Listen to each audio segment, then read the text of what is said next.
So বন্ধুরা, তোমরা সবাই কেমন আছো? আশা করি সবাই ভালো আছো, আমিও ভালো আছি। আজকে ভিডিওটা হচ্ছে গিয়ে গত পরশুদিন আমাদের এখানে প্রচুর ঝড় হয়েছে।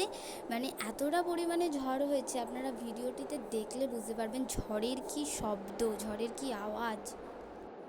ঝড়ের এতটাই দাপট ছিল যে আমাদের বাড়ির সামনে একটা রাস্তার ওপারে একটা বড় বট গাছ ছিল। গাছটা মরে গেছিলো, পুরো গাছটাকে মাটি থেকে উপড়ে ফেলে দিয়েছে, এতটা ঝড়ের গতিবেগ ছিল।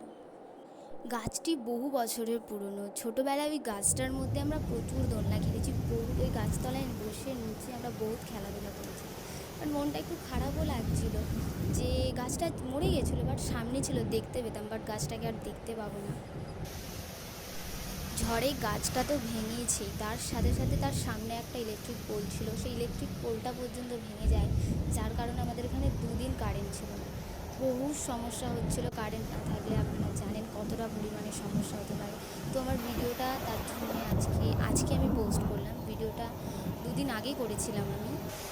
সত্যি বলতে আমার ঝড় একদম পছন্দ নয়। ঝড়ে যেমন সাধারণ মানুষের ক্ষতি করে, তার সাথে সাথে পাখিদের বাসা ভেঙে যায়। এই যে সামনে যে বট গাছটা ছিল আমাদের, এর মধ্যে অজস্র পাখিরা হচ্ছে এখানে বাসা করেছিল, অনেক বাসা ছিল। তার মধ্যে থেকে একটা বাসার মধ্যে আমরা যখন গেছিলাম গাছটার ওখানে, তো একটা বাসার মধ্যে দুটো শালিক পাখির বাচ্চা ছিল। সেই শালিক পাখি দুটোকে আমরা বাড়ি নিয়ে আসি, কারণ পাখিদের প্রচুর ক্ষতি হয়ে যায় আমি মনে করি। শালিক পাখির ছানা দুটি পুরো ভিজে থরথর করে কাঁপছিল। আমার এতটা পরিমাণে মায়া হচ্ছিল, আমি আর আমার ভাই মিলে পাখি দুটোকে নিয়ে আসি।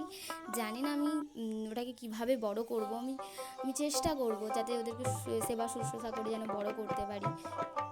আর আপনারা দেখতেই পাচ্ছেন আমাদের গাছের সমস্ত যা আম ছিল, সমস্ত আম পড়ে গেছে এই ঝড়ের ফলে। ভেবেছিলাম গাছ পাকা আম খাবো, কিন্তু সে আর সম্ভব হয়ে উঠলো না। গাছ পাকার আগেই, হাত পাকা অবস্থাতেই সব আম পড়ে গেল এই ঝড়েতে। বেশিরভাগ আমই সব ফেটে গেছে। ওগুলোকে তাড়াতাড়ি করে খেয়ে নিতে হবে, নাহলে সব নষ্ট হয়ে যাবে।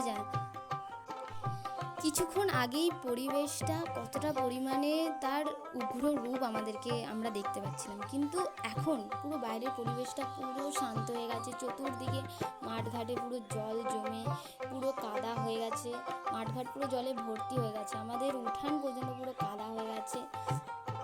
এই হচ্ছে সেই বট গাছটা, যে বট গাছটা হচ্ছে ছোটোবেলায় আমরা অনেক খেলাধুলা করেছি। ছোটোবেলায় এখানে টায়ার ছিল, গোল গোল টায়ার বাঁধা ছিল, সেই টায়ারে বসে আমরা দোলনা খেতাম। আপনারা কারা কারা এরকমভাবে দোলনা খেয়েছেন কমেন্টে আমাকে জানাবেন। আর আমাকে অবশ্যই কমেন্টে জানাবেন যে শালিক পাখির বাচ্চাকে কী খাওয়াবো যাতে তাড়াতাড়ি বড় হয়ে যায়।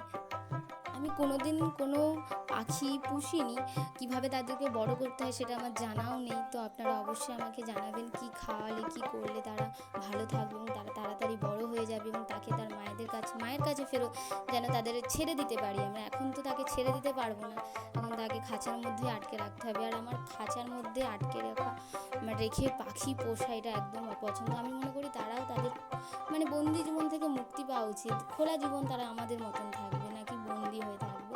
তো অবশ্যই আমাকে জানাবেন। ভালো থাকবেন, সুস্থ থাকবেন। দেখা হচ্ছে নেক্সট ভিডিওতে, ততক্ষণ পর্যন্ত।